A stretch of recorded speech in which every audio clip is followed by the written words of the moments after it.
বন্ধুরা, সুজিকে কিন্তু সুপারফুড বলা হয়। সুজি থেকে অনেক উপকার পেতে পারি আমরা। সুজিতে protein, fibre, vitamin B, iron, zinc এবং ম্যাগনেসিয়াম থাকে প্রচুর পরিমাণে, যা সার্বিকভাবে স্বাস্থ্য ভালো রাখতে আমাদের সাহায্য করে।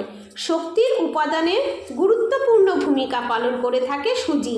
সুজি থেকে প্রচুর পরিমাণে ফাইবার পাওয়া যায়, যা পচনে সাহায্য করে।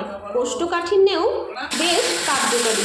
সুজিতে থাকা প্রোটিন ও ফাইবার দীর্ঘ সময় ধরে পেট ভরা রাখে, পীড়া নিবারণে সাহায্য করে, ওজন কমাতেও সাহায্য করে। সুজি খেলে পেটের সমস্যাও কিন্তু দূর হয়ে থাকে। সুজি অতি পরিচিত একটা নাম মিষ্টি জাতীয় খাবার হিসেবে। এটি অনেকেই অনেকভাবে খেয়ে থাকেন। কেউ ঝাল সুজি বানিয়েও খান, আবার কেউ চিনি দিয়ে মিষ্টি সুজি বানিয়েও খান। সুজি আমরা প্রত্যেকেই কম বেশি খেয়ে থাকি। আপনি আপনার কর্মদক্ষতাকে যদি বৃদ্ধি করতে চান, তাহলে অবশ্যই সুজি খেতে পারেন, কারণ সুজি শরীরের শক্তি যোগাতে সাহায্য করে থাকে। সুজিতে রয়েছে উচ্চ পরিমাণে ফাইবার ও সোডিয়াম থাকার ফলে এটি আমাদের ডায়েটে রাখা খুবই প্রয়োজন।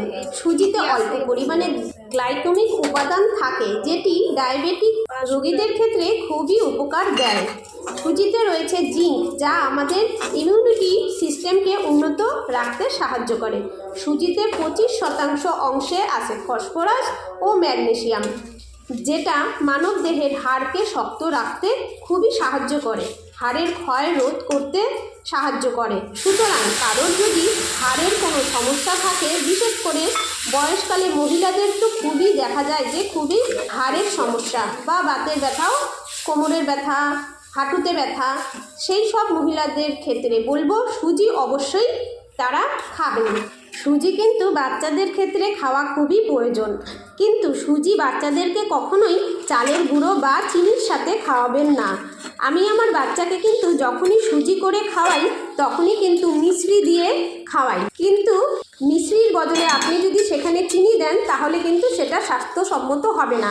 এই যে আমি আমার ছেলের জন্য যে সুজিটা বানালাম, আপনাদেরকে ভিডিওটা শেয়ার করলাম, সেটা কিন্তু আমি আমার বাচ্চার জন্য প্রথমেরটা বানিয়েছি, তারপরটা বানিয়েছি আমাদের জন্য আলাদা করে। আমাদেরটাতে চিনি দিয়েছি আর বাচ্চাটাতে আমি দিয়েছি মিশ্রি, তাল মিশ্রি দিয়ে বানিয়েছি।